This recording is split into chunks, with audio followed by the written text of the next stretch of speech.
Hello and welcome to my final thoughts on Capcom Classics Collection Volume 1. Now, I've already covered all 22 games in this collection, so in this installment I'm just going to be talking about some of the extra features and, what I think about the various games. Now, this has games ranging from 1942, which are very simple, to games, that came out later. You got excellent games like Forgotten Worlds here, and you got Gunsmoke, Mercs, and 3 versions of Street Fighter 2. And, they might think that 3 versions of Street Fighter 2 would be kind of gratuitous, that you didn't need them. But they're kind of nice to be here because you can really tell why, Capcom kept remaking this game over and over. Was because they kept adding things to it to make Street Fighter 2 better and better. It was a really interesting thing that they would do constantly. Maybe it wasn't great for people who, would be buying the home console versions, that there would be a new console version like every single year, but in arcades, it was great, because you would go to the arcade and there would be like Street Fighter 2 Championship Edition, or Street Fighter 2 Hyper Fighting, which was Street Fighter 2 Turbo in North America. The games like this would be all over the place, and there'd always be a new version of Street Fighter 2, and that was like the big thing for years.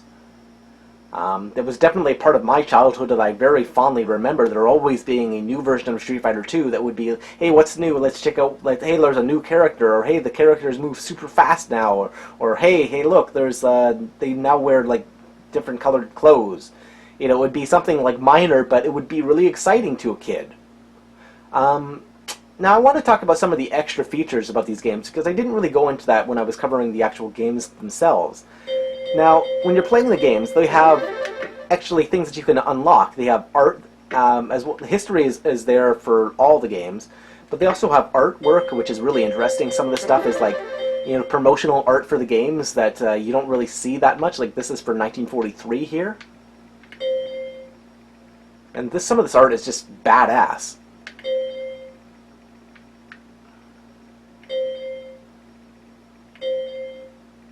Because the Xbox, you can like zoom in real well and like, zoom out real well. I mean, like, there's a lot of stuff here.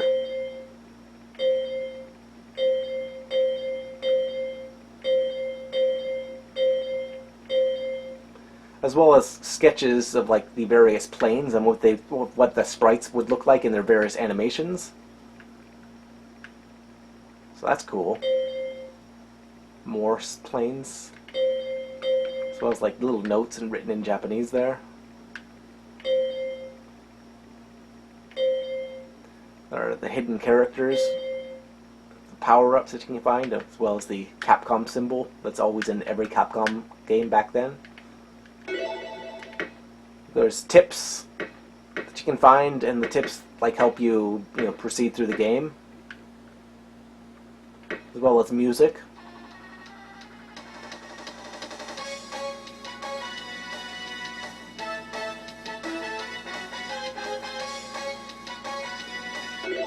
Alright, go back. Even for like a simple game like 1942, that has available art. There is the original artwork that was designed for like the flyers of 1942 of how it was advertised. Kind of interesting. As well as for like little tips things here. It's kind of interesting. There's apparently like an urban legend that the name Ayako for the big attack plane was named after one of the Capcom secretaries or something. It was like a female employee, and they're like, her name is Ayako, so let's just call the giant enemy plane Ayako. It was like kind of like the dib of making her calling her fat, essentially. But who knows if that's actually true or not? It's just one of those things that's like urban legends, as well as remixed music from the original version of 1942.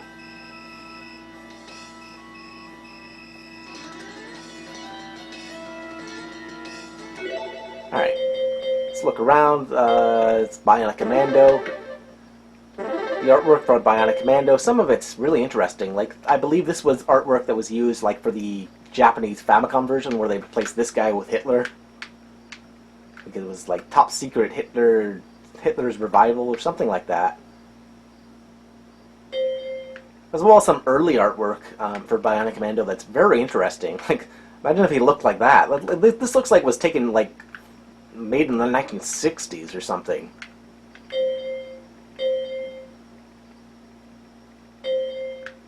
That was like weird Mega Man-esque art. And of course there's the famous art where the second player looks like Vegeta and your main character has blue hair fighting against these purple guys. This guy's totally Donkey Kong.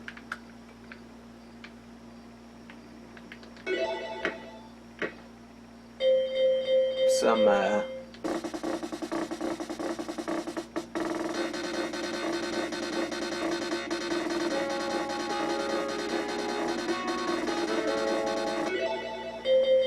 Alright, let's see what else is here that's really interesting. Oh, Street Fighter 2! Street Fighter 2 is probably the most interesting of all. Check out some of this stuff here. Of how the game was originally advertised. With like its brawly dudes and Chun-Li being in the middle.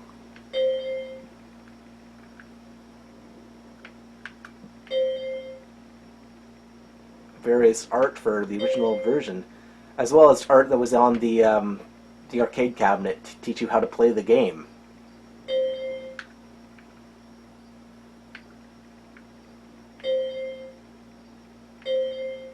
As well as character art, original character art for all the original characters.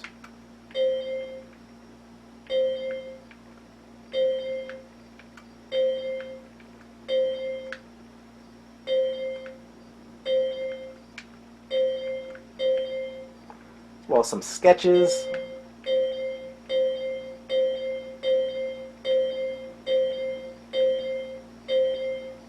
Like Chun-Li's got square eyes in this, or rectangular eyes.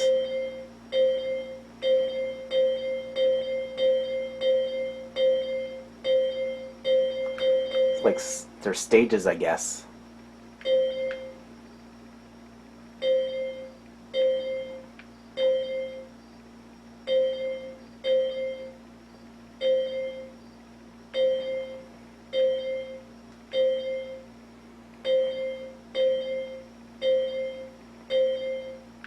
Again with rectangular eyes. And there's a second thing of art. And this is like, I guess, design specs of like what the controls would look like. Very strange. Make it originally like a boxing style game, it looks like. And then it was decided on being side-scroller. And here's some original character sketches before they were final. So very interesting stuff. Like, I guess that's Ryu. I guess that's an unused character. There's a lot of unused characters here. Chun-Li looking much cuter and younger. Some stage designs, like a lot of Buddhist statues there.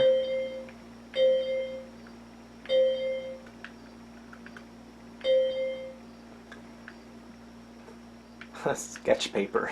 Grid paper, how the Shoryuken would work. The Hadouken. Guy that would eventually become Vega.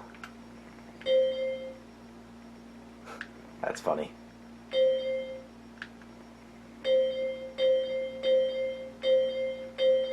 And like some unused characters. Look at these things.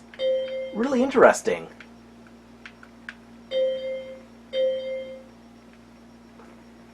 Like, yeah, Dhalsim stage, random cat. More unused characters. I mean, just like, look at this guy.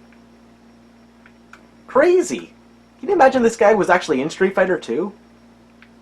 Or this guy, he just looks like generic fighter number 4000. Or these guys. Like, these guys don't even look like generic fighters, they're just like generic dudes. They're random people. This guy is like totally the guy that you always save, the POW from Metal Slug. POW in Metal Slug in Street Fighter 2. Someone needs to make that happen. Hack it into the game. Make a ROM hack.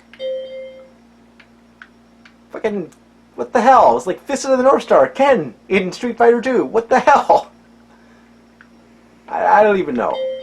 Look at these guys. There's so many unused characters. It's crazy. Like, I've never seen any of these people before. And I guess because they were, not final, then there's, artwork of what the final logo might look like. There's, there's the Japanese Street Fighter 2. So you got Street Fighter 2. Street Fighter 2, a different version. Street Fighter 2 again. And then in English. And then a different logo. Another logo. And it finally became like that. And then it's got tips of how to play the game. I like how they bother to point out how there were originally 6 buttons and how that works, as well as this cast thing, which is kind of nice. So it shows what they like and dislike. Likes martial arts, dislikes spiders. Apparently Ryu is a pansy.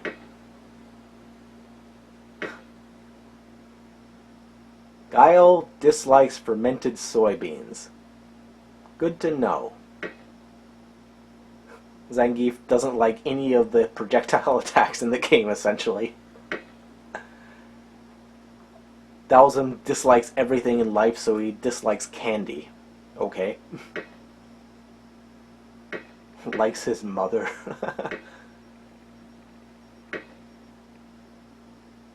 Okay. Wait, she won't tell. Balrog dislikes rap music. Okay. Alright. Vega dislikes anything ugly. Sagat dislikes Shoryuken. M. Bison likes to rule the world. That's clever. Game, you're so clever.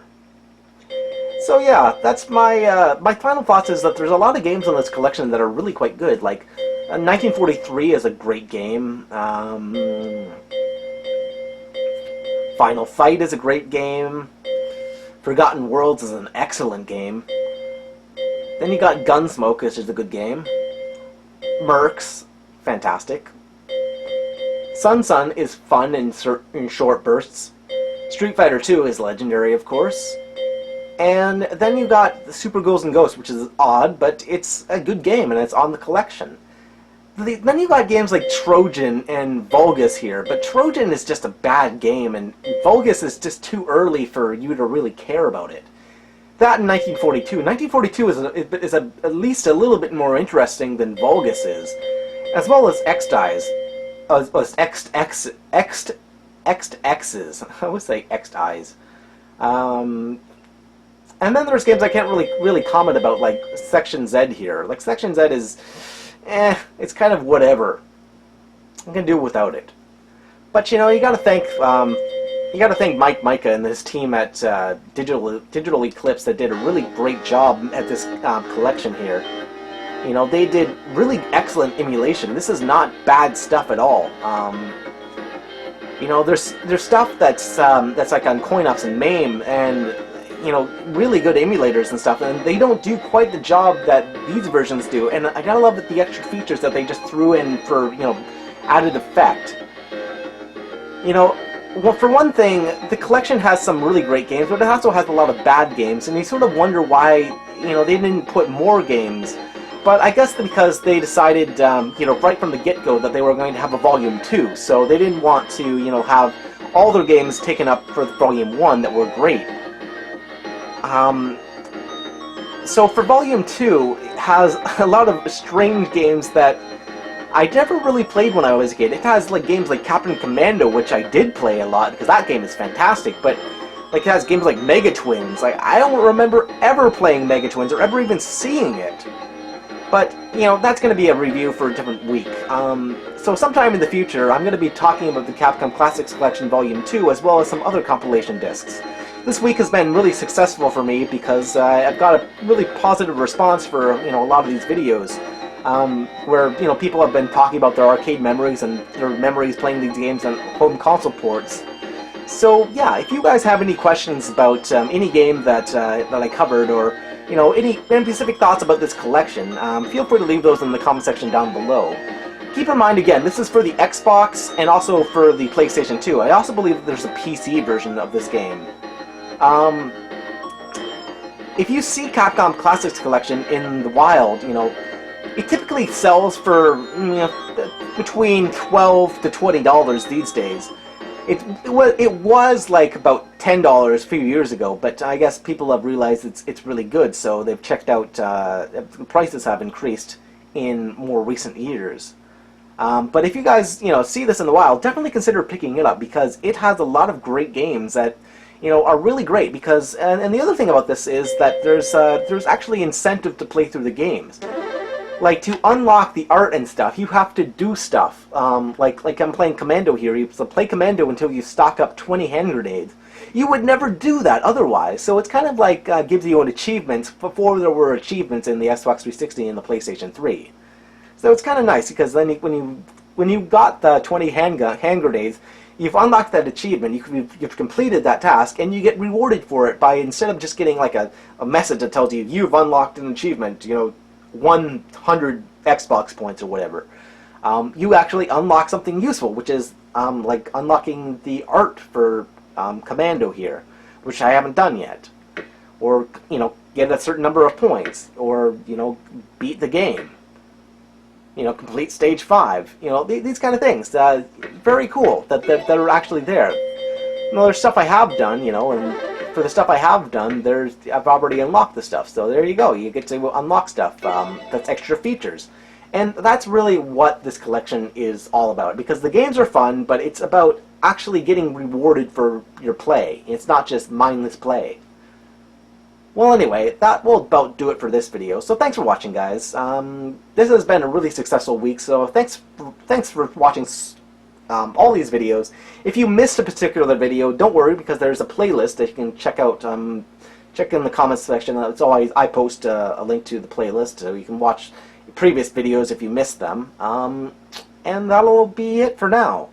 So now I'm going to get back to my regularly scheduled, miscellaneous videos where every day is a different thing. I'm going to be probably doing another compilation disc in the near future. I might do one like once a month or so, like take 1 week to dedicate to a particular compilation, because compilations are really great, and they're games that I can't really talk about in a single video because there's a lot of content. If I talk about them all in one video, the video would end up being super long, or they wouldn't be very detailed at all. So I'm probably going to be copying this format for the future by any game disc or collection that has more than one game. I'll be taking up several days or at least a week to talk about all the games, depending on how many games there are in the set, of course. So yeah, that'll about do it for now. I've totally run out of things to talk about. So yeah, thanks for watching, guys. See you next time.